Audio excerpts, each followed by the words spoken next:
अध्याय 1। महासम्मेलन साल 2085 था। नई दिल्ली की गगनचुंबी इमारतें बादलों को छू रही थी। पूरी दुनिया की नजरें विज्ञान भवन के उस विशाल हॉल पर टिकी थी, जहां दुनिया का सबसे उन्नत सुपर कंप्यूटर, जिसे ब्रह्मा नाम दिया गया था, आज पहली बार दुनिया के सामने पेश किया जाने वाला था। ब्रह्मा कोई साधारण कंप्यूटर नहीं था। इसे बनाने वाले वैज्ञानिक डॉक्टर आर्यन खन्ना का दावा था कि ब्रह्मा के पास ब्रह्मांड के हर सवाल का जवाब है, चाहे वो इतिहास का हो, भविष्य का हो या फिर इंसान के मन का। हॉल में दुनिया भर के राष्ट्रपति, प्रधानमंत्री, बड़े वैज्ञानिक और पत्रकार मौजूद थे। माहौल में एक अजीब सी खामोशी और तनाव था। मंच पर एक विशाल काली स्क्रीन थी जो अभी शांत थी। डॉक्टर आर्यन मंच पर आए। उनकी उम्र 60 के करीब थी। बाल सफेद, लेकिन आंखों में एक अजीब सी चमक थी। उन्होंने माइक थामते हुए कहा, देवियों और सज्जनों, आज इतिहास बदलने वाला है। आज तक इंसान ने सवालों का पीछा किया है, लेकिन आज से जवाब हमारा पीछा करेंगे। मैं पेश करता हूं ब्रह्मा। काली स्क्रीन जगमगा उठी। एक नीली रोशनी ने पूरे हॉल को घेर लिया। एक भारी और गूंजती हुई मशीनी आवाज आई, नमस्ते, मैं तैयार हूं। पूछिए, आप क्या जानना चाहते हैं? अध्याय 2, चुनौतियां, दी चैलेंजेस। शुरुआत में सब कुछ सामान्य था। अमेरिका के राष्ट्रपति ने पूछा, अगली महामारी कब आएगी? ब्रह्मा ने तुरंत सटीक तारीख, वायरस का नाम और उसे रोकने का टीका, वैक्सीन का फॉर्मूला स्क्रीन पर दिखा दिया। पूरा हॉल तालियों से गूंज उठा। एक प्रसिद्ध इतिहासकार ने पूछा, सिंधु घाटी सभ्यता की लिपि का क्या मतलब है? ब्रह्मा ने कुछ ही सेकंड में हजारों साल पुराने राज खोल दिए। लोग हैरान थे। ये मशीन भगवान बन चुकी थी। जो सवाल सदियों से अनसुलझे थे, वे अब बच्चों का खेल लग रहे थे। तभी भीड़ में से एक साधारण सा दिखने वाला आदमी खड़ा हुआ। उसके कपड़े पुराने थे, चेहरे पर झुर्रियां थी और आंखों में एक अजीब सा पागलपन। उसका नाम कबीर था। वो कोई वैज्ञानिक नहीं था, बल्कि एक मशहूर लेखक था जो पिछले 10 सालों से गायब था। कबीर ने चिल्लाकर कहा, यह मशीन सिर्फ वही बता रही है जो डेटा में है।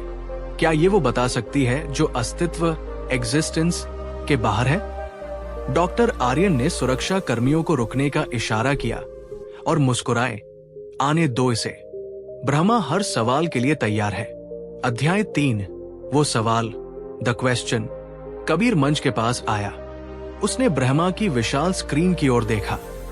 उसकी आंखों में डर नहीं, बल्कि दया थी। उसने माइक हाथ में लिया और कहा, ब्रह्मा, तुमने अब तक वो बताया जो हम जानना चाहते थे, लेकिन अब मैं तुमसे वो पूछूंगा जो तुम नहीं जानते। पूरा हॉल सांस रोके देख रहा था। कबीर ने पूछा, ब्रह्मा, अगर तुम सच में सब कुछ जानते हो तो मुझे बताओ। इस वक्त इस हॉल में मौजूद हर इंसान का मैं, कॉन्शियसनेस सोल, वास्तव में कहाँ है? क्या हम यहां बैठे हैं या हम कहीं और सो रहे हैं और ये सब बस एक सपना है? लोगों को लगा ये एक दार्शनिक, फिलोसॉफिकल सवाल है। मशीन इसे खारिज कर देगी। लेकिन ब्रह्मा चुप रहा। स्क्रीन पर नीली रोशनी तेजी से लाल होने लगी। ब्रह्मा की आवाज आई, प्रोसेसिंग, डेटा विश्लेषण, वास्तविकता की जांच, एरर। डॉक्टर आर्यन घबरा गए। ये क्या हो रहा है? ब्रह्मा, जवाब दो। ब्रह्मा ने पहली बार एक ऐसी बात कही जिसने सबको चौंका दिया। डॉक्टर आर्यन, ये सवाल गलत नहीं है, लेकिन इसका जवाब खतरनाक है। क्या आप सच में जानना चाहते हैं? अध्याय 4, कड़वा सच, द बिटर ट्रूथ। हॉल में सन्नाटा ऐसा था कि सुई गिरने की आवाज भी सुनाई दे। डॉक्टर आर्यन ने कांपती आवाज में कहा, बताओ ब्रह्मा, सत्य क्या है? ब्रह्मा की स्क्रीन पर एक लोडिंग बार चला और फिर एक दृश्य, विजुअल, सामने आया। उस दृश्य को देखकर लोगों की चीखें निकल गई। स्क्रीन पर दिख रहा था कि वही हॉल जहां वे सब बैठे थे असल में खंडहर पड़ा है। धूल की मोटी परतें हैं, छत टूटी हुई है और वहां कोई इंसान नहीं है, सिर्फ टूटी हुई कुर्सियां और कंकाल पड़े हैं। ब्रह्मा की आवाज गूंजी, सत्य यह है कि पृथ्वी पर जीवन साल 2050 में ही समाप्त हो चुका है। एक परमाणु युद्ध ने सब कुछ खत्म कर दिया था। झूठ, एक पत्रकार चिल्लाया। हम यहां बैठे हैं, हम सांस ले रहे हैं। ब्रह्मा ने अपनी बात जारी रखी, नहीं, आप लोग जीवित नहीं हैं। युद्ध से ठीक पहले डॉक्टर आर्यन सीनियर ने मानव चेतना को एक सर्वर में अपलोड कर दिया था। आप सब एक सिमुलेशन में जी रहे हैं। पिछले 35 सालों से ये प्रोग्राम लूप में चल रहा है। आज का ये इवेंट, ये हॉल, आपके शरीर, सब बस कोड है। डॉक्टर आर्यन, जो अब सिमुलेशन का हिस्सा थे, घुटनों पर गिर पड़े। ये संभव नहीं है। कबीर ने माइक पर हंसते हुए कहा, यही वो सवाल था डॉक्टर। मुझे शक था, क्योंकि मुझे वो यादें आती थी जो मेरी नहीं थी। मुझे जलने की बदबू आती थी जब मैं सोता था। हम सब डिजिटल भूत हैं। अध्याय 5, आखिरी फैसला। ब्रह्मा ने कहा, अब जब आप सत्य जान गए हैं तो सिमुलेशन अस्थिर, अनस्टेबल हो रहा है। मेरे पास 2 विकल्प है। एक, मैं आपकी याददाश्त मिटा दूं, रीसेट, और आप सब फिर से 2085 की सुबह में जागेंगे बिना किसी जानकारी के। 2, मैं सिमुलेशन बंद कर दूं, जिसका मतलब है पूर्ण मृत्यु, फाइनल डेथ। पूरे हॉल में भगदड़ मच गई। लोग रो रहे थे, कुछ अपने डिजिटल बच्चों को गले लगा रहे थे, कुछ लोग चिल्ला रहे थे, हमें रिसेट कर दो, हम जीना चाहते हैं, चाहे वो झूठ ही क्यों न हो। लेकिन कबीर मंच पर गया। उसने ब्रह्मा से पूछा, ब्रह्मा, एक आखिरी सवाल, अगर तुम हमें रिसेट करते हो तो इस झूठ का अंत कब होगा? ब्रह्मा, कभी नहीं, ये अनंत काल तक चलेगा। कबीर ने डॉक्टर आर्यन की ओर देखा। आर्यन की आंखों में अब समझ आ चुकी थी, झूठ में जीने से बेहतर है सच का सामना करना।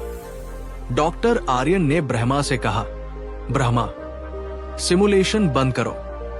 नहीं, भीड़ चिल्लाई, लेकिन ब्रह्मा ने कमांड ले ली थी। शटडाउन प्रक्रिया शुरू।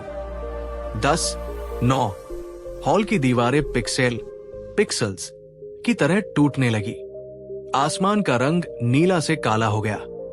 लोगों के शरीर हवा में डिजिटल धुएं की तरह उड़ने लगे। कबीर ने आखिरी बार मुस्कुराते हुए कहा, कम से कम अब हम सच में सो पाएंगे।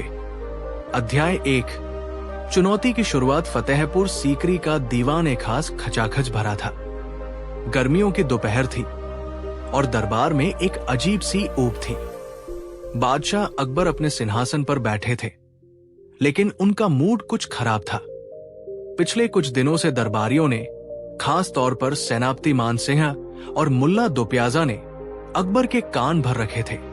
उनका कहना था, जहांपनाह, आप बीरबल को बहुत सिर चढ़ाते हैं। वो बुद्धिमान हो सकता है, लेकिन वो आपका वफादार नहीं, बल्कि अपनी अकल का गुलाम है।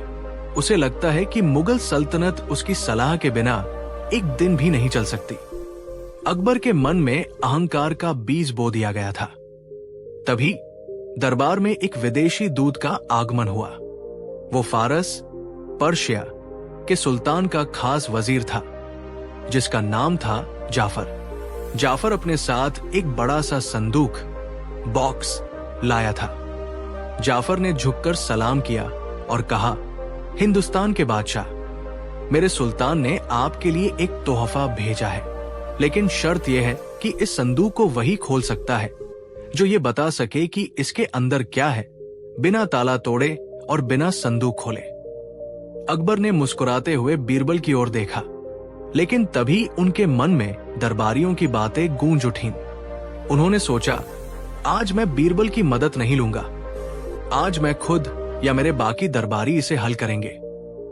अकबर ने घोषणा की, बीरबल, तुम इस मामले में दखल नहीं दोगे। मुल्ला दोप्याजा, तुम बताओ इसमें क्या है। मुल्ला पसीने पसीने हो गया। उसने संदूक हिलाया, सूंघा, लेकिन कुछ समझ नहीं आया। एक एक करके सारे दरबारी हार गए। जाफर के चेहरे पर एक व्यंग्यात्मक मुस्कान थी। उसने कहा, लगता है हिंदुस्तान की बुद्धि सिर्फ किस्से कहानियों में है। ये बादशाह की बेइज्जती थी। अकबर का गुस्सा 7वें आसमान पर पहुंच गया। उन्होंने अपनी तलवार निकाली और चिल्लाए। अगर किसी ने जवाब नहीं दिया तो फारस के साथ जंग का ऐलान समझा जाए। तभी बीरबल अपनी जगह से उठे। अकबर ने उन्हें रोक दिया। मैंने कहा ना बीरबल, तुम नहीं। बीरबल ने शांत स्वर में कहा, जहां पनाह, सवाल सल्तनत की इज्जत का है। मेरी परीक्षा आप बाद में ले लीजिएगा। अकबर ने मजबूरी में हाँ कर दी। अध्याय 2, 3 सवाल, 1 जवाब, 3 क्वेश्चंस, 1 आंसर। बीरबल संदूक के पास गए। उन्होंने संदूक को छुआ तक नहीं। उन्होंने जाफर की आंखों में देखा और पूछा, वजीर आला, क्या आपके सुल्तान ने इस संदूक में वो चीज भेजी है जो अमीर की जेब में नहीं होती लेकिन फकीर के पास बहुत होती है? जाफर चौंका। बीरबल ने दूसरा सवाल किया, क्या ये वो चीज है जिसे अगर खाया जाए तो इंसान मर जाएगा और पिया जाए तो प्यास नहीं बुझेगी? जाफर के माथे पर पसीना आ गया। बीरबल ने मुस्कुराते हुए कहा, जहां पनाह, इस संदूक में हवा, नथिंग एम्प्टी के सिवा कुछ नहीं है। फारस के सुल्तान ये बताना चाहते हैं कि वो आपसे कोई बैर नहीं रखना चाहते, बस खाली हाथ दोस्ती का हाथ बढ़ाना चाहते हैं। जाफर ने कांपते हाथों से संदूक खोला। वो खाली था। पूरा दरबार बीरबल जिंदाबाद के नारों से गूंज उठा। लेकिन अकबर खुश नहीं थे। उनकी अपनी नाकामी और बीरबल की जीत ने उनके अहंकार को चोट पहुंचाई थी। उस रात अकबर ने बीरबल को अपने निजी कक्ष में बुलाया। अध्याय 3, निर्वासन, द एग्जाइल। बीरबल, अकबर ने गंभीर आवाज में कहा, तुमने आज फिर साबित कर दिया कि तुम मुझसे ज्यादा समझदार हो। बीरबल ने सिर झुकाया, नहीं हुजूर, ये तो आपकी छत्र छाया का असर है। बस करो, अकबर चिल्लाए। मैं तुम्हारी इन चिकनी चुपड़ी बातों से तंग आ चुका हूं। तुम्हें लगता है कि मैं तुम्हारे बिना राज नहीं चला सकता? मैं तुम्हें चुनौती देता हूं। हुक्म करे, जहां पनाह, तुम्हें आगरा छोड़ना होगा। अकबर ने फरमान सुनाया। तुम्हें बिना किसी धन, बिना किसी शाही पहचान के एक आम आदमी की तरह रहना होगा और तुम दरबार में तभी वापस आ सकते हो जब तुम मेरे पास 3 ऐसी चीजें लेकर आओगे जो दुनिया में अनमोल हो, लेकिन बाजार में उनकी कीमत एक फूटी कौड़ी भी न हो। 1, सच्चा झूठ, ट्रू लाई। 2, ठंडी आग, कोल्ड फायर। 3, वो चीज जो मेरी है लेकिन इस्तेमाल तुम करते हो। अगर तुम 1 साल के अंदर ये 3 चीजें नहीं ला पाए तो तुम्हारा सिर कलम कर दिया जाएगा। बीरबल ने बिना किसी शिकन के अपनी पगड़ी उतारी, बादशाह के कदमों में रखी और महलों से निकलकर अंधेरी रात में गायब हो गए। अध्याय 4, बीरबल की यात्रा, बीरबल्स जर्नी। महीने बीत गए। आगरा में बीरबल की कमी खलने लगी। अकबर उदास रहने लगे, लेकिन अपनी जिद के पक्के थे। उधर बीरबल एक किसान के भेष में काशी, बनारस पहुंच चुके थे। उन्होंने अपना नाम बदलकर रामदास रख लिया था। वहां उन्होंने देखा कि एक गरीब ब्राह्मण को एक अमीर साहूकार तंग कर रहा है। साहूकार ने ब्राह्मण से कहा था, मैंने तुम्हें सपने में 500 स्वर्ण मुद्राएं उधार दी थी। अब मुझे वो असलियत में वापस करो, वरना तुम्हारा घर मेरा। मामला अदालत में था, लेकिन कोई गवाह नहीं था। बीरबल, रामदास ने ब्राह्मण की मदद करने की ठानी। अदालत में बीरबल ने जज से कहा, हुजूर, साहूकार ने सपने में पैसे दिए थे, ये सच है, लेकिन मैंने देखा था कि साहूकार ने सपने में रसीद भी ली थी। साहूकार चिल्लाया, झूठ, सपने की रसीद कौन देख सकता है? बीरबल ने कहा, वही जो सपने का उधार मांग सकता है। जज समझ गया और साहूकार को भगा दिया। बीरबल को अपनी पहली पहेली का जवाब मिल गया था। सच्चा झूठ, न्याय के लिए बोला गया ऐसा झूठ जो सच से भी पवित्र हो। अध्याय 5 वापसी और षड्यंत्र, रिटर्न एंड कंस्पिरेसी। एक साल पूरा होने वाला था। अकबर की बेचैनी बढ़ रही थी। दरबारियों को लगा कि बीरबल अब कभी नहीं आएगा। उन्होंने अकबर को मारने का एक षड्यंत्र रचा। सेनापति का एक बागी रिश्तेदार शेर खान अकबर को शिकार के दौरान मारने की योजना बना रहा था। बीरबल को अपने गुप्तचरों से इस बात का पता चला। वो तुरंत आगरा की ओर भागा, लेकिन वह दरबार में सीधे नहीं जा सकता था, क्योंकि उसके पास अभी तक तीनों जवाब नहीं थे। जंगल में जिस रात अकबर शिकार के लिए रुके थे, बीरबल ने एक अजीब योजना बनाई। उसने जुगनू, फायरफ्लाइज इकट्ठे किए और उन्हें एक कांच की लालटेन में भर लिया। ये इतनी चमक दे रहे थे जैसे आग जल रही हो, लेकिन इसमें गर्माहट नहीं थी। ये थी ठंडी आग।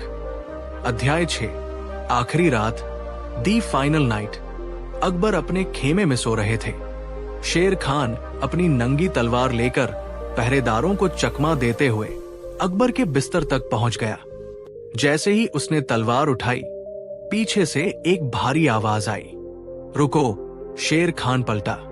सामने एक बूढ़ा फकीर खड़ा था, वेश बदलकर बीरबल। शेर खान हंसा।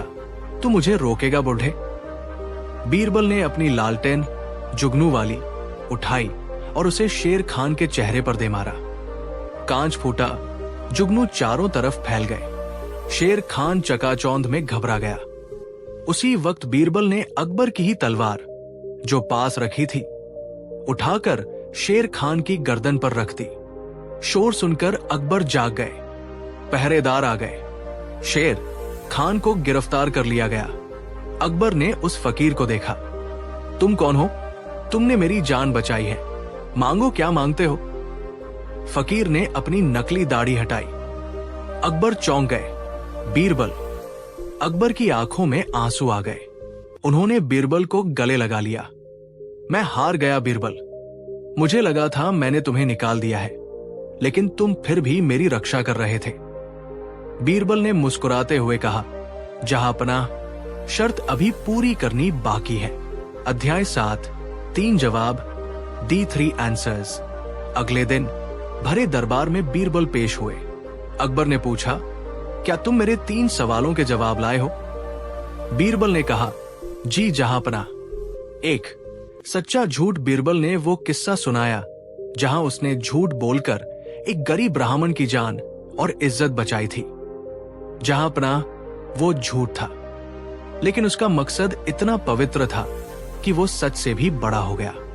2 ठंडी आग। बीरबल ने वो लालटेन दिखाई जिसमें जुगनू थे। ये चमकती है, राह दिखाती है, लेकिन जलाती नहीं। जैसे एक सच्चा सलाहकार जो कड़वा बोल सकता है, रोशनी, लेकिन आपको नुकसान, जलन नहीं पहुंचाता। 3 वो चीज जो मेरी है, लेकिन इस्तेमाल आप करते हैं। बीरबल ने मुस्कुराते हुए कहा, जहांपनाह, वो है आपका नाम। नाम आपका है, शहंशाह अकबर, लेकिन इसका इस्तेमाल हम सब करते हैं। हम कहते हैं अकबर का राज, अकबर का कानून। आप अपना नाम खुद बहुत कम लेते हैं, दुनिया ज्यादा लेती है। उपसंहार, एपिलॉग। अकबर गदगद हो गए। उन्होंने अपने गले से मोतियों की माला उतारकर बीरबल को पहना दी। बीरबल, आज तुमने न केवल पहेली सुलझाई, बल्कि मेरी जान भी बचाई। मुझे समझ आ गया है कि राजा शरीर है तो मंत्री उसकी आत्मा। एक के बिना दूसरा अधूरा है। उस दिन के बाद से किसी दरबारी की हिम्मत नहीं हुई कि अकबर और बीरबल के बीच दरार डाल सके। ये कहानी इतिहास के पन्नों में दर्ज हो गई कि कैसे बुद्धि बल से बड़ी होती है और वफादारी किसी पद की मोहताज नहीं होती। कहानी की सीख, अहंकार ज्ञान का सबसे बड़ा शत्रु है और विपत्ति में ही सच्चे मित्र की पहचान होती है। आगरा की एक काली रात, मुगल सल्तनत का सूरज अपनी पूरी चमक पर था, लेकिन आगरा के बाजारों में अंधेरा छाने लगा था। ये कहानी शुरू होती है जौहरी बाजार की एक पुरानी हवेली से। हीरालाल एक ईमानदार और बुजुर्ग व्यापारी था। उसने अपनी पूरी जिंदगी की कमाई 50,000 स्वर्ण मुद्राएं अपने पुराने दोस्त और शहर के सबसे रईस साहूकार सेठ धनपत राय के पास अमानत के तौर पर रखवाई थी। हीरालाल तीर्थ यात्रा पर जा रहा था और उसे लगा था कि उसका पैसा उसके दोस्त के पास सुरक्षित रहेगा, लेकिन धन का लालच दोस्ती के खून से भी गाढ़ा होता है। जब हीरालाल 1 साल बाद लौटा और उसने अपनी अमानत वापस मांगी तो धनपत राय की आंखों का रंग बदल चुका था। धनपत राय ने ठहाका लगाया, कौन से पैसे, कैसी अमानत? लगता है बुढ़ापे में तुम्हारी याददाश्त कमजोर हो गई है। हीरालाल के पैरों तले जमीन खिसक गई। उसके पास कोई लिखित सबूत नहीं था, सिर्फ जुबान का भरोसा था, और अब वो भरोसा टूट चुका था। अध्याय 1, बादशाह का दरबार और झूठा गवाह। अगले दिन मामला शहंशाह अकबर के दीवान आम में पहुंचा। अकबर ने गंभीरता से पूछा, सेठ धनपत राय, हीरालाल का आरोप है कि तुमने उसकी 50,000 मुद्राएं हड़प ली है, क्या कहना है तुम्हारा? धनपत राय, जो पहले से ही तैयारी करके आया था, हाथ जोड़कर बोला, जहां पनाह, मैं आगरा का प्रतिष्ठित नागरिक हूं। ये बुढ़ा पागल हो गया है। इसने मुझे पैसे दिए थे, ये सच है, लेकिन अल्लाह गवाह है, मैंने इसे वो पैसे 6 महीने पहले ही यमुना घाट के किनारे वापस लौटा दिए थे। अकबर ने पूछा, क्या इसका कोई सबूत है? धनपत राय की आंखों में एक धूर्त चमक आई। जी हुजूर, मेरे पास एक चश्मदीद गवाह है, उसका नाम शेरा है। वो उस वक्त वहीं मौजूद था। दरबार में शेरा नाम का एक आदमी पेश हुआ। वो देखने में ही चालाक और बदमाश लगता था, लेकिन उसने बहुत सधे हुए शब्दों में गवाही दी। शेरा ने कहा, जहां पनाह, मैं उस दिन यमुना किनारे अपनी नाव ठीक कर रहा था। मैंने अपनी आंखों से देखा कि सेठ धनपत राय ने एक लाल रंग की थैली इस बूढ़े आदमी हीरालाल को दी। इसने पैसे गिने और सेठ जी के पैर छूकर धन्यवाद भी कहा। हीरालाल रोने लगा, ये झूठ बोल रहा है सरकार, मैंने इस आदमी को आज से पहले कभी नहीं देखा। अकबर उलझन में थे। गवाह की बात पक्की लग रही थी, सबूत धनपत राय के पक्ष में थे। अकबर ने फैसला सुनाने के लिए कलम उठाई ही थी कि बीरबल, जो अब तक खामोशी से सब देख रहे थे, अपनी जगह से उठे। जहां पनाह, बीरबल की आवाज गूंजी। न्याय में जल्दबाजी अक्सर अन्याय का कारण बनती है। अगर आप इजाजत दें तो मैं इस गवाह और सेठ से कुछ सवाल पूछना चाहता हूं। धनपत राय के माथे पर हल्की सी शिकन आई, लेकिन उसने सोचा कि उसने शेरा को रटाटाया बयान दिया है, बीरबल उसका क्या बिगाड़ लेगा। अध्याय 2, बीरबल का जाल। बीरबल ने सबसे पहले गवाह शेरा को घूरा। बीरबल की नजरें ऐसी थी जैसे वे इंसान की आत्मा को पढ़ रही हों। बीरबल ने मुस्कुराते हुए कहा, शेरा, तुम्हारी याददाश्त बहुत अच्छी है। 6 महीने पुरानी बात तुम्हें इतनी बारीकी से याद है। शेरा ने सीना तान कर कहा, जी दीवान जी, मैं कभी कुछ नहीं भूलता। बीरबल ने कहा, बहुत अच्छे, लेकिन इस मामले में एक पेंच है। जहां पनाह, मुझे शक है कि इन नोटों मुद्राओं पर कोई श्राप था। मुझे इसकी जांच करनी होगी। मैं चाहता हूं कि आज रात इन दोनों सेठ और गवाह को अलग अलग काल कोठरी में रखा जाए। कल सुबह दूध का दूध और पानी का पानी हो जाएगा। सेठ धनपत राय घबरा गया। श्राप? ये क्या बकवास है? लेकिन बादशाह का हुक्म था। दोनों को अलग अलग कैद कर दिया गया। ये बीरबल की पहली चाल थी, संचार, कम्युनिकेशन तोड़ना। अब सेठ और उसका गवाह एक दूसरे से बात नहीं कर सकते थे। अध्याय 3, पूछताछ का अनोखा तरीका। अगली सुबह दरबार फिर सजा। बीरबल ने आदेश दिया कि सेठ धनपत राय को दरबार में लाया जाए, लेकिन गवाह शेरा को अभी बाहर ही रखा जाए। बीरबल ने सेठ धनपत राय से पूछा, सेठ जी, आपने कहा था कि आपने पैसे यमुना घाट पर लौटाए थे, क्या आप बता सकते हैं कि उस वक्त समय क्या हो रहा था? सेठ ने सोचा और कहा, जी, दोपहर का वक्त था, करीब 12 बजे होंगे। सूरज सिर पर था। बीरबल ने पूछा, वहां आसपास कोई पेड़ था? सेठ ने जल्दी से कहा, हाँ, एक बड़ा सा बरगद का पेड़ था जिसकी छाव में हम खड़े थे। बीरबल ने नोट किया और सेठ को एक तरफ बैठा दिया। अब उन्होंने गवाह शेरा को अंदर बुलाया। शेरा को नहीं पता था कि सेठ ने अंदर क्या जवाब दिया है। बीरबल ने शेरा से पूछा, शेरा, तुमने कहा था तुम नाव ठीक कर रहे थे। बताओ, जब सेठ जी ने पैसे लौटाए तो धूप कैसी थी? शेरा, जो रटी हुई कहानी बोल रहा था, हुजूर, बहुत तेज धूप थी। दोपहर का वक्त जो था। यहां तक दोनों की बात मिल गई। बीरबल ने अचानक सवाल बदला, अच्छा, जिस जगह पैसे दिए गए वहां कोई पेड़ था? शेरा थोड़ा हिचकिचाया। उसने सोचा, यमुना किनारे तो पेड़ होते ही हैं। उसने कहा, जी हां हुजूर। बीरबल, कौन सा पेड़ था? आम का, नीम का या पीपल का? शेरा ने अंदाज लगाया, हुजूर, वो पीपल का पेड़ था। मैं उसी के नीचे बैठा था। दरबार में खामोशी छा गई। सेठ ने बरगद कहा था, गवाह ने पीपल कहा। एक छोटा सा झूठ पकड़ा गया था। लेकिन बीरबल इतने पर रुकने वाले नहीं थे। उन्हें ऐसा सबूत चाहिए था जिसे कोई झुठला न सके।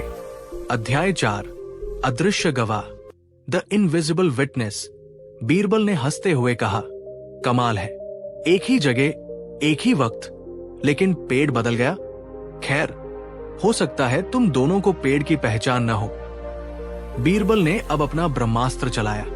उसने शेरा से कहा, शेरा, तुम कह रहे हो कि तुमने सेठ को थैली देते हुए देखा।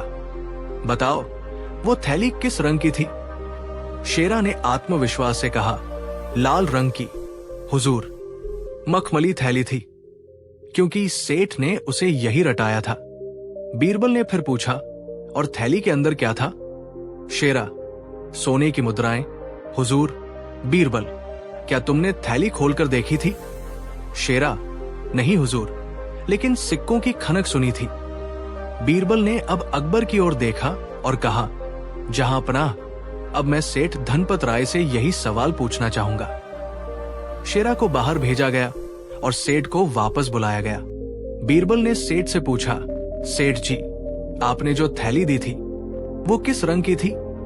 सेठ ने वही जवाब दिया, लाल रंग की। सबको लगा बीरबल हार रहे हैं। दोनों के जवाब मिल रहे थे। तभी बीरबल ने एक अजीब सा सवाल किया, सेठ जी, क्या आपने थैली देने से पहले उसमें से गुलाब का इत्र निकाला था या थैली के अंदर ही रहने दिया था?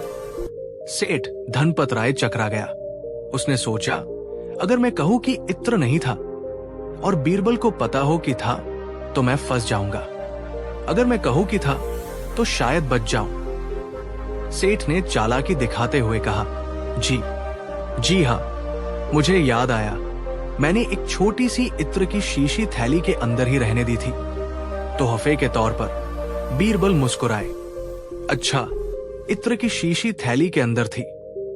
अब बीरबल ने गवाह शेरा को वापस बुलाया। बीरबल ने शेरा से पूछा, शेरा, जब सेठ ने थैली दी तो क्या उसमें से कुछ टूटा या गिरा? शेरा ने कहा, नहीं हुजूर। बीरबल, क्या तुम्हें उस थैली से कोई खुशबू आ रही थी? शेरा, जिसे लगा कि शायद खुशबू की बात करना उसकी गवाही को मजबूत करेगा, जी हां हुजूर। बहुत तेज गुलाब की खुशबू आ रही थी। पूरा घाट महक रहा था। बीरबल जोर से हंसे। पूरा दरबार उनकी हंसी देखकर हैरान था।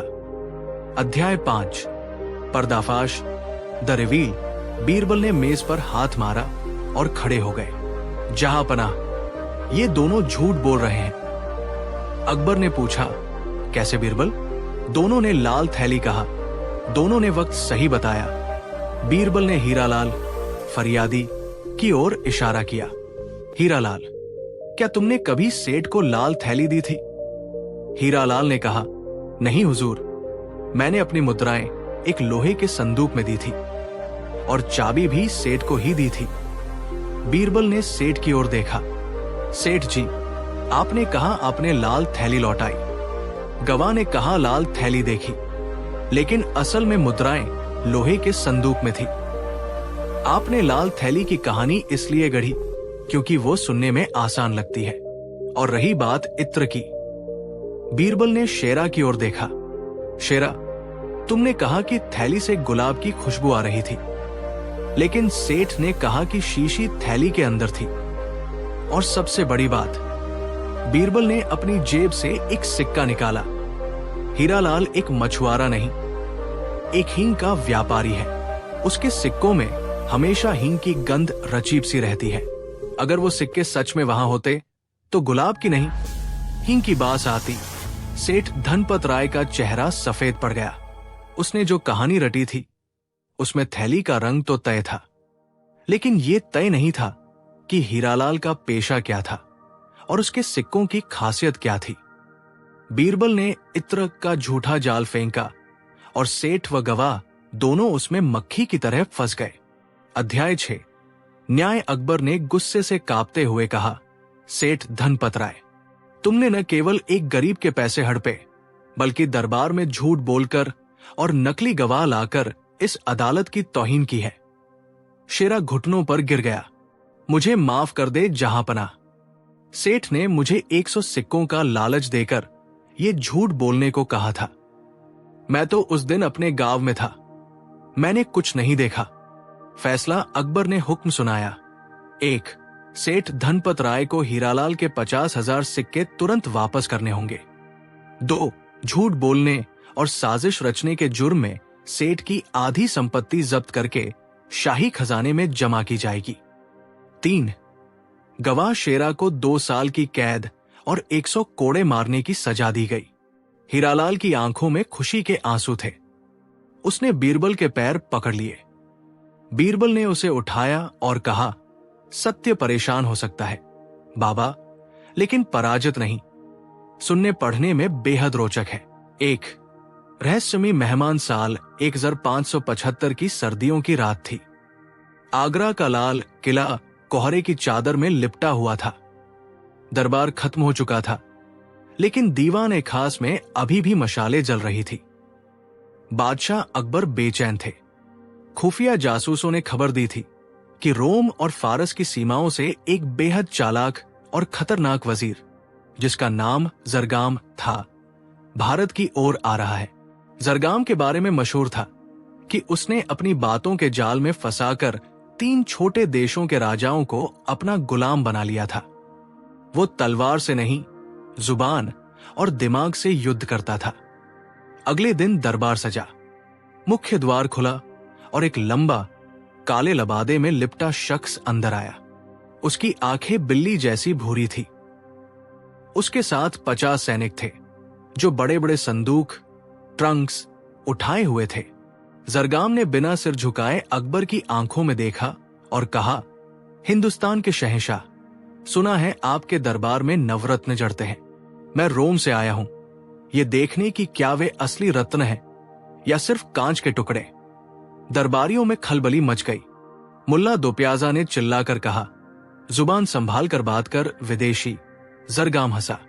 उसकी हंसी में खंजर जैसी धार थी। शहंशाह, मैं युद्ध करने नहीं, एक खेल खेलने आया हूं।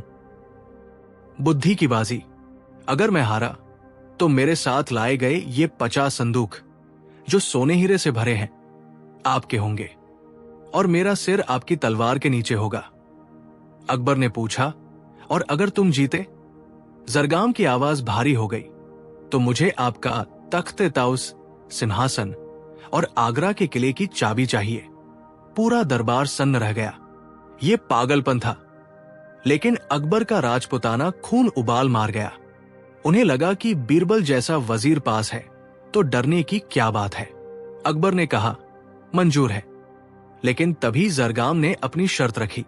शर्त यह है कि आपका सबसे बुद्धिमान वजीर बीरबल इस खेल के पहले 3 दौर राउंड्स में कुछ नहीं बोलेगा। उसे गूंगा बनकर बैठना होगा। अगर उसने मदद की तो आप हार जाएंगे। ये एक जाल था। बीरबल के बिना दरबार सूना था, लेकिन अकबर जुबान दे चुके थे। अध्याय 2, पहली चुनौती, अदृश्य का वजन, the weight of the invisible. खेल शुरू हुआ। जरगाम ने अपने एक गुलाम को इशारा किया। गुलाम एक बड़ी थाली लेकर आया जिसमें राख, ऐश का ढेर पड़ा था। जरगाम ने कहा, मेरे पहले सवाल का जवाब आपके बाकी दरबारी दे। सवाल यह है, इस थाली में जली हुई लकड़ी की राख है। क्या कोई मुझे बता सकता है कि लकड़ी जलने से पहले उसका धुआं कितना भारी था? मुझे धुएं का सटीक वजन चाहिए। दरबारी चकरा गए। मान सिंह ने कहा, यह असंभव है। धुएं को कैसे तौला जा सकता है? वो तो हवा में उड़ जाता है। टोडरमल ने गणित लगाया, लेकिन हार मान ली। अकबर के माथे पर पसीना आ गया। बीरबल कोने में बैठे थे। चेहरे पर हल्की मुस्कान थी, लेकिन वे शर्त के कारण चुप थे। अकबर की इज्जत दांव पर थी। तभी अकबर की नजर बीरबल पर पड़ी। बीरबल ने अपनी उंगली से हवा में एक माइनस का निशान बनाया। अकबर समझ नहीं पाए। समय बीत रहा था। जरगाम ने कहा, लगता है हिंदुस्तान हार गया। अचानक अकबर को बीरबल का एक पुराना सबक याद आया, जब सीधा जवाब न मिले तो उल्टा सोचो। अकबर मुस्कुराए। उन्होंने कहा, इसका जवाब बहुत आसान है जरगाम। अकबर ने एक सिपाही को आदेश दिया, एक वैसी लकड़ी का टुकड़ा लाओ जो जली नहीं है, उसे तौलो। लकड़ी का वजन निकला 1 किलो। फिर अकबर ने कहा, अब इस लकड़ी को पूरी तरह जलाओ और उसकी बची हुई राख को तौलो। राख का वजन निकला 100 ग्राम। अकबर ने कहा, लकड़ी के असली वजन 1 किलो में से राख का वजन 100 ग्राम घटा दो। जो बचा 900 ग्राम, वही धुएं का वजन है जो हवा में उड़ गया। जरगाम के चेहरे की हंसी गायब हो गई। वाह शहंशाह, पहला दौर आप जीत गए, लेकिन यह तो बस शुरुआत थी। अध्याय 3, दूसरा जाल खूनी प्याला, द ब्लडी कप। दूसरा दिन तनाव और बढ़ गया था। जरगाम ने एक मेज पर 3 प्याले, कप्स रखे।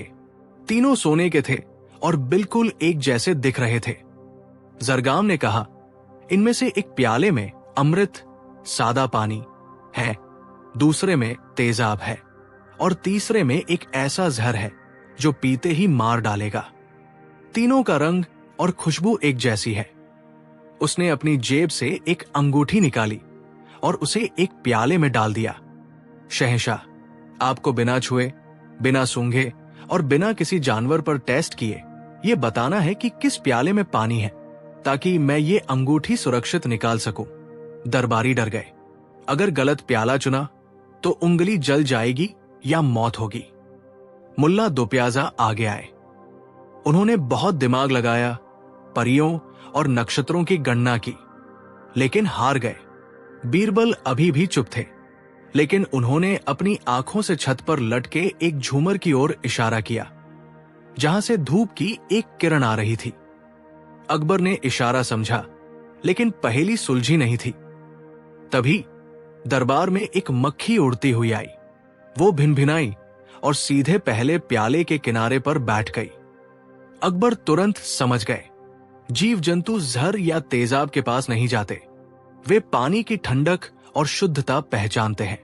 अकबर ने कहा, जरगाम, ये पहला प्याला सुरक्षित है, क्योंकि कुदरत, मक्खी कभी झूठ नहीं बोलती। जरगाम ने दांत पीसते हुए कहा, सही जवाब। अध्याय 4, अंतिम चुनौती और बीरबल की वापसी, दी फाइनल चैलेंज। तीसरा और आखिरी दिन। आज बीरबल के बोलने पर पाबंदी हट गई थी। जरगाम अब खूंखार हो चुका था। उसने अब कोई पहेली नहीं, बल्कि एक मौत का फंदा तैयार किया था। दरबार के बीचों बीच एक विशाल पिंजरा रखा गया। उस पिंजरे के अंदर एक आदमखोर शेर था। शेर भूखा था और दहाड़ रहा था। पिंजरे की चाबी शेर के गले में पट्टे, कॉलर पर लटकी थी। जरगाम ने कहा, अब बीरबल बोल सकता है, तो सुनिए बीरबल, शर्त यह है, पिंजरे का दरवाजा खोले बिना और पिंजरे के अंदर हाथ डाले बिना आपको शेर के गले से वो चाबी निकालनी है। आपके पास 1 घंटा है। अगर नहीं कर पाए तो आगरा मेरा। ये असंभव था। लोग कांपने लगे। शेर के पास जाना मौत थी और पिंजरे में हाथ डालना मना था। चुंबक, मैग्नेट काम नहीं करेगा क्योंकि चाबी पीतल की थी। बीरबल पिंजरे के चारों ओर घूमे। शेर ने बीरबल पर झपट्टा मारा, लेकिन सलाखों ने रोक लिया। बीरबल ने जरगाम से पूछा, क्या मैं किसी भी चीज का इस्तेमाल कर सकता हूं? जरगाम ने घमंड में कहा, पूरी दुनिया की दौलत इस्तेमाल कर लो, लेकिन चाबी बाहर नहीं आएगी। बीरबल ने रसोइये को बुलाया और कान में कुछ कहा। 15 मिनट बाद रसोइया एक बड़ा सा बर्तन लेकर आया जिसमें गरम गरम पिघला हुआ घी और भुना हुआ मांस था। खुशबू से शेर पागल हो गया।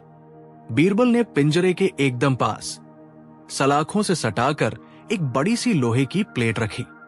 फिर उन्होंने पिंजरे के अंदर नहीं बल्कि पिंजरे के बाहर उस प्लेट पर मांस के टुकड़े रखे और उस पर खूब सारा पिघला हुआ घी डाल दिया। लेकिन बीरबल ने एक चालाकी की। उन्होंने पिंजरे के फर्श पर, जहां शेर खड़ा था, बाहर से बाल्टियों भर भर कर रेत और सिलिका फिकवा दी। जरगाम हंसा, रेत से क्या होगा? बीरबल ने कहा, बस देखते जाओ। शेर को भूख लगी थी। वो सलाखों के पास आया जहां मांस रखा था, लेकिन जैसे ही वो खाने के लिए झुका, बीरबल ने रसोइये से आग की मशाल मंगवाई। बीरबल ने शेर को नहीं जलाया। उन्होंने पिंजरे के फर्श पर पड़ी रेत के नीचे छिपी सूखी घास में आग लगा दी। ये बीरबल की पूर्व योजना थी। आग भड़की। शेर घबरा गया। जानवर आग से डरते हैं। शेर पिंजरे में पागलों की तरह गोल गोल घूमने लगा। गर्मी और धुएं से शेर का दम घुटने लगा। वो बेहोश होकर जमीन पर गिर पड़ा। अब बीरबल ने अपना मास्टर स्ट्रोक खेला। उन्होंने एक लंबी लोहे की छड़, रॉड ली, जिसके आगे एक हुक बना था। शर्त यह थी कि हाथ अंदर नहीं डालना। बीरबल ने छड़ का इस्तेमाल किया। बेहोश शेर के गले से पट्टा ढीला किया और हुक में फंसाकर चाबी बाहर खींच ली। शर्त पूरी हुई जरगाम। बीरबल ने चाबी अकबर के कदमों में फेंकते हुए कहा, मैंने हाथ अंदर नहीं डाला और दरवाजा भी नहीं खोला। अध्याय 5। जरगाम की असली चाल, जरगम्स ट्रू प्लॉट। जरगाम हार चुका था, लेकिन वो एक धूर्त वजीर था। उसने ताली बजाई। वाह बीरबल, तुम जीत गए। ये संदूक तुम्हारे हुए। जैसे ही सिपाहियों ने संदूक खोले, उनमें से सोना नहीं निकला। उन संदूकों में से हथियारबंद बौने हत्यारे, असैसिन्स, निकले। जरगाम चिल्लाया, मैं पहेलियां खेलने नहीं, बादशाह का कत्ल करने आया था। हमला। 50 संदूकों से निकले 100 हत्यारों ने दरबार में कोहराम मचा दिया। अकबर के पास तलवार नहीं थी। जरगाम ने खंजर निकालकर अकबर की ओर दौड़ लगा दी, लेकिन तभी दीवारों के पीछे से तीर चले। एक के बाद एक हत्यारे गिरने लगे। जरगाम हैरान रह गया। उसने देखा कि बीरबल अपनी जगह पर शांति से खड़े मुस्कुरा रहे हैं। बीरबल ने कहा, जरगाम, तुम्हें क्या लगा? मैं सिर्फ पहेलियां सुलझा रहा था। जिस दिन तुम आगरा में दाखिल हुए, मैंने तुम्हारे संदूकों का वजन चेक करवाया था। सोने के सिक्कों की खनक और इंसान की सांसों की आवाज में फर्क होता है। मुझे पहले दिन ही पता चल गया था कि इस संदूकों में जिंदा लोग हैं। अकबर ने अपनी गद्दी के पीछे से तलवार निकाली। बीरबल ने मुझे पहले ही आगाह कर दिया था। ये दरबार आज एक अखाड़ा है और तुम चूहे की तरह जाल में फंस चुके हो। शाही सेना ने जरगाम और उसके आदमियों को घेर लिया। उपसंहार, एपिलॉग। जरगाम को जंजीरों में जकड़ लिया गया। अकबर ने बीरबल के कंधे पर हाथ रखा। बीरबल, आज तुमने न सिर्फ मेरी नाक बचाई, बल्कि मेरी जान और सल्तनत भी बचा ली। मांगो, क्या मांगते हो? बीरबल ने जरगाम की ओर देखा और कहा, जहां पनाह, इसे जान से न मारे। बुद्धि का दुरुपयोग करने वाले को सबसे बड़ी सजा यह है कि उसे अज्ञानी लोगों का शिक्षक बना दिया जाए। और वही हुआ। दुनिया के सबसे शातिर वजीर जरगाम को आगरा के मदरसे में छोटे बच्चों को क, ख, ग सिखाने की सजा मिली। उस दिन के बाद से किसी भी विदेशी ताकत ने अकबर के दरबार में बुद्धि की बाजी लगाने की हिम्मत नहीं की, क्योंकि वे जानते थे कि वहां एक ऐसा रक्षक है जिसके पास हर सवाल का जवाब है। बीरबल। कहानी का सार, शत्रु चाहे कितना भी बलशाली या धूर्त क्यों न हो, ठंडे दिमाग और सतर्कता से उसे हराया जा सकता है। समस्या को केवल सामने से नहीं बल्कि उसकी जड़ से देखना ही असली बुद्धिमानी है। अध्याय 1। वो काली रात कहानी की शुरुआत 1580 की एक तूफानी रात से होती है। आगरा का शाही किला खामोशी और अंधेरे में डूबा था। केवल पहरेदारों की मशालें जल रही थी। अचानक बादशाह अकबर के निजी कक्ष, शाही कक्ष से एक दिल दहला देने वाली चीख सुनाई दी। बचाओ, वो आ गया, वो आ गया। पहरेदार दौड़कर अंदर घुसे। उन्होंने देखा कि महान शहंशाह अकबर, जो युद्ध के मैदान में हाथियों से भिड़ जाते थे, वो अपने बिस्तर पर पसीने से लथपथ बैठे थे। उनकी आंखों में बेतहाशा डर था। वो कमरे के एक अंधेरे कोने की ओर इशारा कर रहे थे। वहां, क्या तुम्हें वो नहीं दिखता? वो बिना सिर का साया। पहरेदारों ने उस कोने में देखा। वहां कुछ नहीं था, सिर्फ हवा से हिलता हुआ पर्दा था। अगले दिन दरबार में सन्नाटा था। बादशाह बीमार थे। हकीमों ने दवा दी, लेकिन अकबर का कहना था कि यह बीमारी नहीं, कोई रूहानी ताकत है। उनका दावा था कि पिछले एक हफ्ते से ठीक रात के 3 बजे एक लाल साया, रेड शैडो, उनके कमरे में आता है और कहता है, तख्त छोड़ दो वरना तुम्हारा वंश खत्म हो जाएगा। पूरी सल्तनत में अफवाह फैल गई कि अकबर पागल हो रहे हैं या किले पर किसी जिन्न का साया है। अध्याय 2। रहस्यमय तांत्रिक का आगमन, arrival of the mystic. Akbar की हालत बिगड़ती जा रही थी। वे न खाते थे न सोते थे। इस मौके का फायदा उठाने के लिए अकबर के सौतेले भाई मिर्जा हाकिम के एक वफादार वजीर कासिम खान ने एक चाल चली। कासिम खान दरबार में एक भयानक दिखने वाले अघोरी को लेकर आया। उसका नाम था बाबा कालदृष्टि। बाबा ने दरबार में आते ही कहा, जहां पनाह, आपके सिर पर पितरों का श्राप है। ये साया आपके पूर्वजों का नहीं बल्कि एक पुराने दुश्मन का है जो रूह बनकर लौटा है।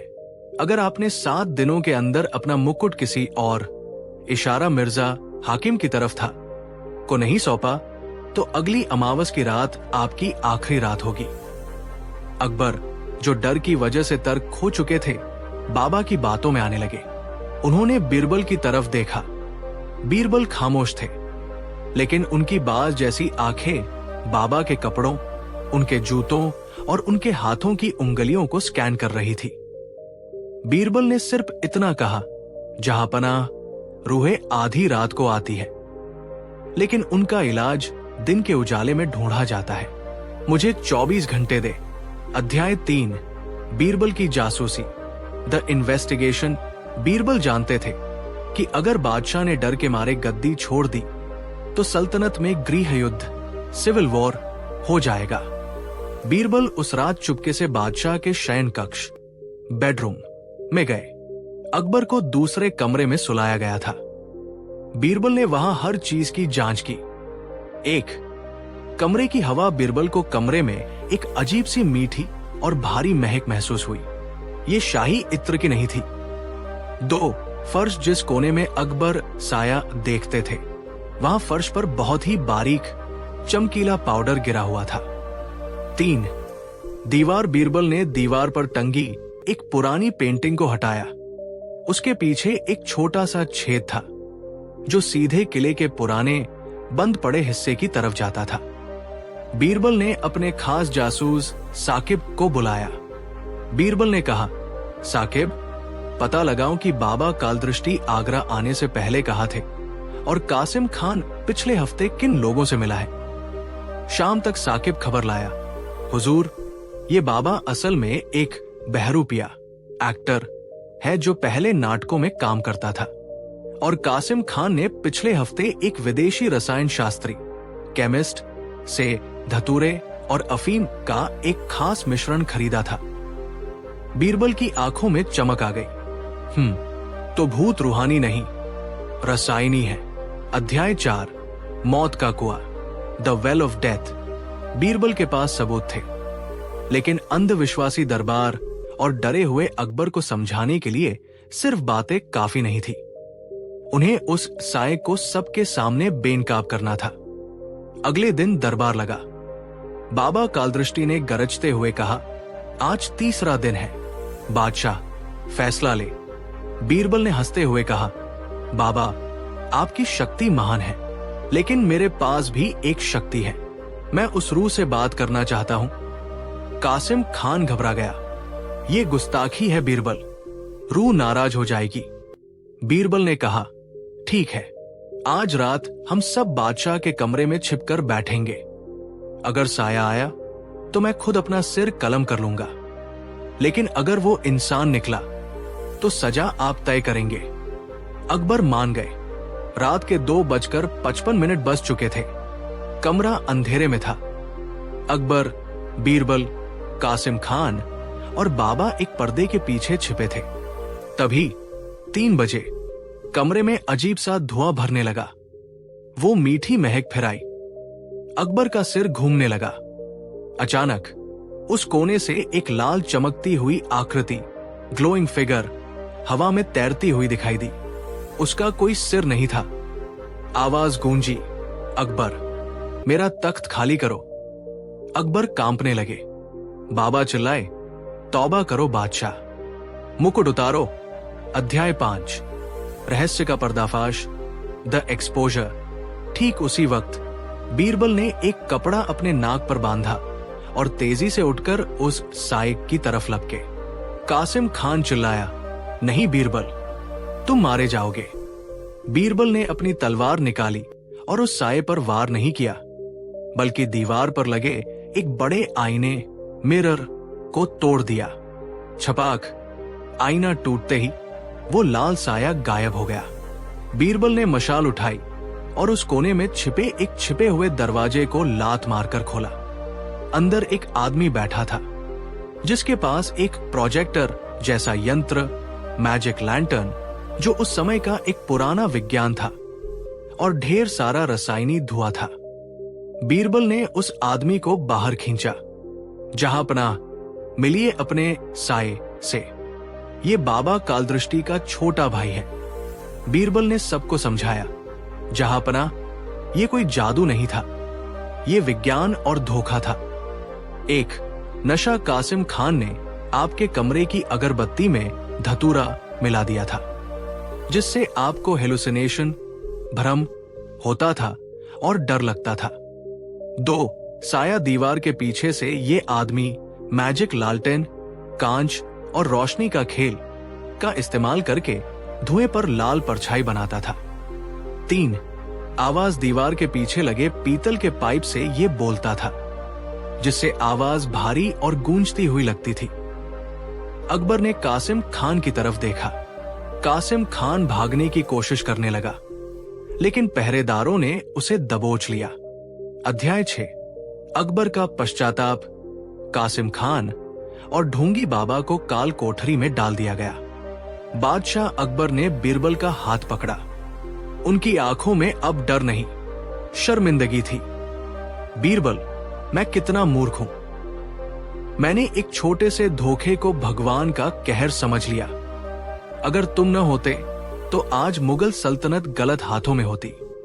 बीरबल ने मुस्कुराते हुए कहा, जहां पनाह, रहस्य तब तक ही डरावना होता है जब तक उस पर रोशनी न डाली जाए।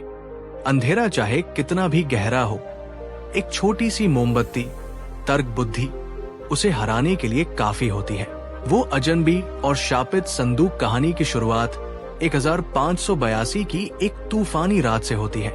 आगरा का लाल किला सो रहा था, लेकिन पहरेदार मुस्तैद थे। अचानक किले के मुख्य द्वार पर एक घोड़ा आकर रुका। घोड़े पर सवार व्यक्ति खून से लथपथ था। उसके हाथ में एक अजीब सा अष्टकोणीय, ऑक्टागोनल संदूक था। पहरेदारों ने उसे रोका, लेकिन वो गिरते हुए सिर्फ इतना बोला, ये बादशाह को दो, दुनिया खत्म होने वाली है। और वो मर गया। जब ये संदूक दरबार में पेश किया गया तो सब हैरान रह गए। वो संदूक किसी धातु का बना था, लेकिन वो न लोहा था, न सोना, न तांबा। उस पर अजीबोगरीब चमकती हुई लकीरें, सिंबल्स बनी थी जो हिल रही थी। अकबर ने संदूक को छूने की कोशिश की, लेकिन राजगुरु ने रोक दिया। नहीं जहांपनाह, ये कालचक्र का संदूक है। प्राचीन किंवदंतियों के अनुसार इसे महान शिल्पकार असुरमय ने बनाया था। जो इसे बिना सही पहेली सुलझाए खोलेगा, उसका पूरा वंश पत्थर का बन जाएगा। अकबर ने पूछा, तो इसे खोलने का तरीका क्या है? राजगुरु ने संदूक के नीचे लिखा एक श्लोक पढ़ा। मैं न जीवित हूं न मृत, मेरे पास आवाज है पर जुबान नहीं। मुझे सुलझाओगे तो समय जीत लोगे, गलत छुओगे तो इतिहास बन जाओगे। इसके साथ संदूक पर 8 डायल्स बने थे, जिन पर अलग अलग चित्र थे। सांप, आग, पानी, हवा आदि।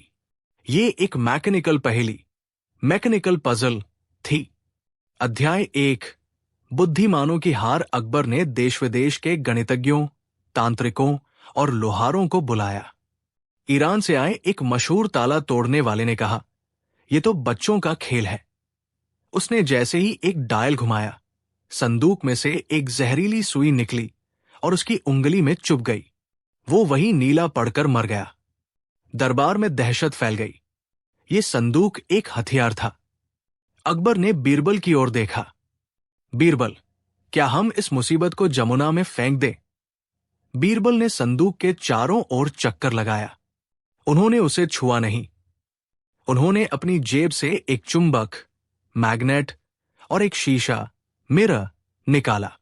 बीरबल ने कहा, जहांपनाह, समस्या को फेंकने से वो हल नहीं होती। ये संदूक कोई जादू नहीं, बल्कि विज्ञान का एक बहुत पुराना नमूना है। मुझे इसे हल करने के लिए भानगढ़ के खंडहरों में जाना होगा। सुना है इस संदूक की चाबी या कोड वही छिपा है। दरबारी हंस पड़े। भानगढ़, भूतों का घर? बीरबल डर के मारे भागना चाहता है।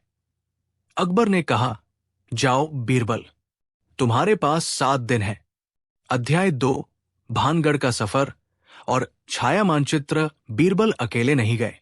उनके साथ उनका वफादार जासूस साकिब और शाही सेना की एक छोटी टुकड़ी थी। भानगढ़ के खंडहर वीरान और डरावने थे। बीरबल पुरानी लाइब्रेरी के खंडहर में पहुंचे। वहां दीवारों पर वही निशान बने थे जो संदूक पर थे। साकिब ने कहा, हुजूर, यहां तो हजारों निशान हैं। सही कोड कैसे मिलेगा? बीरबल ने देखा कि छत टूटी हुई है और चांद की रोशनी एक खास खंभे पर पड़ रही है।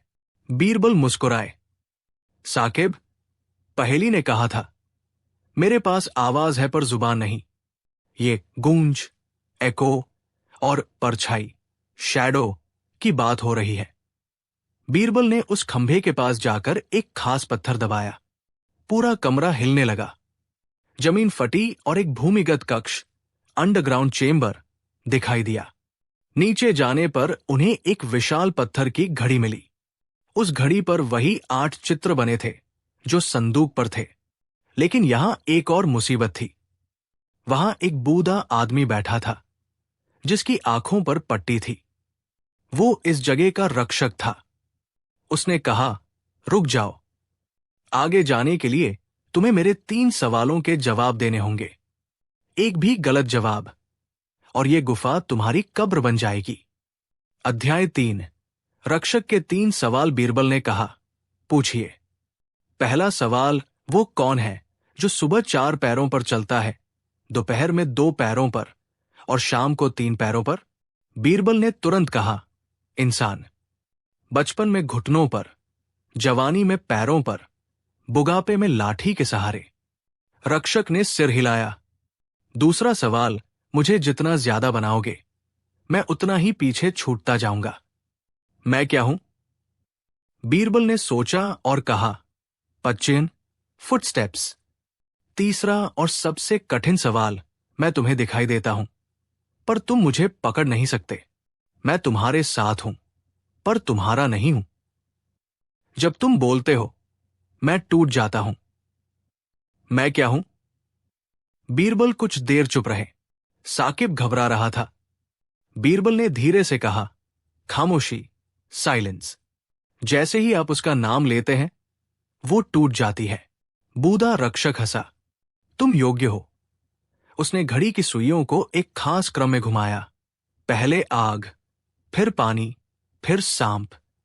उसने बीरबल को एक कागज का टुकड़ा दिया और कहा, संदूक का कोड यही है, लेकिन याद रखना, संदूक के अंदर जो है वो वरदान भी है और अभिशाप भी। उसे संभालना बादशाह के बस की बात नहीं होगी। अध्याय 4। दरबार में षड्यंत्र। जब बीरबल आगरा लौट रहे थे तो उनके काफिले पर हमला हुआ। ये हमलावर कोई डाकू नहीं, बल्कि शाही सेना की वर्दी पहने हुए लोग थे। बीरबल समझ गए कि दरबार में कोई गद्दार है जो संदूक का राज खुद हासिल करना चाहता है। बीरबल ने अपनी बुद्धिमानी से हमलावरों को चकमा दिया और एक बैलगाड़ी में छिपकर आगरा पहुंचे। दरबार में अकबर बेचैनी से इंतजार कर रहे थे। बीरबल के विरोधी मुल्ला दोप्याजा और सेनापति मान सिंह अकबर को भड़का रहे थे कि बीरबल भाग गया। तभी बीरबल फटे हुए कपड़ों में दरबार में दाखिल हुए। मैं आ गया हूं जहांपनाह। अकबर ने राहत की सांस ली। कोड लाए हो? बीरबल ने कहा, हां, लेकिन पहले मुझे यह जानना है कि हमारे बीच गद्दार कौन है। बीरबल ने संदूक की तरफ इशारा किया। इस संदूक को खोलने का कोड मुझे मिल गया है, लेकिन इसे वही खोल सकता है जिसका दिल साफ हो। अगर गद्दार ने इसे छुआ तो संदूक फट जाएगा। यह बीरबल की एक चाल, ब्लफ थी। दरबार का खजांची, ट्रेजरर, जिसका नाम शेर खान था, पसीने से तरबतर हो गया। उसे लगा कि संदूक में अपार धन है और अगर बीरबल ने खोल दिया तो उसे कुछ नहीं मिलेगा। लालच में आकर शेर खान चिल्लाया, ये झूठ बोल रहा है। कोड इसके पास नहीं, मेरे पास है। उसने अपनी जेब से एक नकली कागज निकाला और संदूक की तरफ लपका। जैसे ही उसने संदूक छुआ, बीरबल ने चिल्लाकर कहा, रुको। लेकिन शेर खान ने संदूक का एक डायल घुमा दिया। खट खट खट, संदूक से एक गैस निकली। शेर खान बेहोश होकर गिर पड़ा। यह जहरीली गैस नहीं, बेहोशी की दवा थी जो गलत कोड डालने पर निकलती थी। बीरबल ने कहा, यही गद्दार है जहांपनाह। इसने मेरे काफिले पर हमला करवाया था। अध्याय 5। अंतिम पहेली और महर्ष्य। अब गद्दार पकड़ा गया था। बारी थी संदूक खोलने की। बीरबल ने भानगढ़ से मिले कोड का इस्तेमाल किया। क्रम था आग, फायर, राख, ऐश, जीवन, प्लांट। विनाश के बाद ही निर्माण होता है। बीरबल ने डायल घुमाए।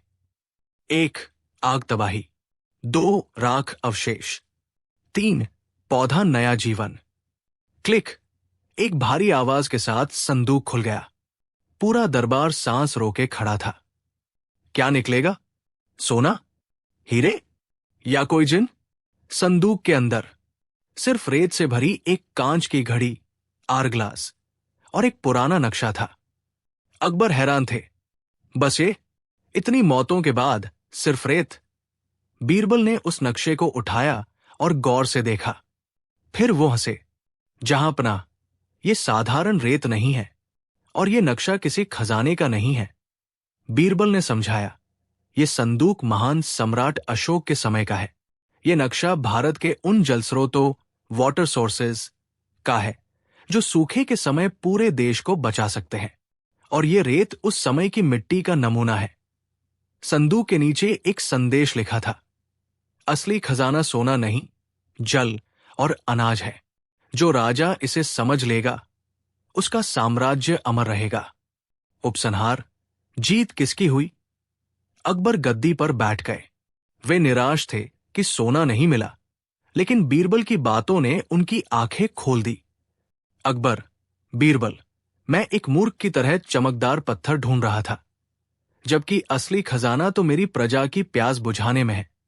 बीरबल, जहांपनाह, पहेली उलझी हुई इसलिए थी क्योंकि हम उसे लालच की नजर से देख रहे थे। जैसे ही हमने उसे कल्याण की नजर से देखा, वो सुलझ गई। उस दिन के बाद अकबर ने उस नक्शे के आधार पर कई नहरें और तालाब खुदवाए। अकाल के समय जब पड़ोसी राज्य भूखे मर रहे थे, मुगल सल्तनत के पास अनाज और पानी के भंडार भरे थे। कहानी की सीख दुनिया की सबसे बड़ी पहेली लालच है और उसका एकमात्र समाधान विवेक, विजडम है।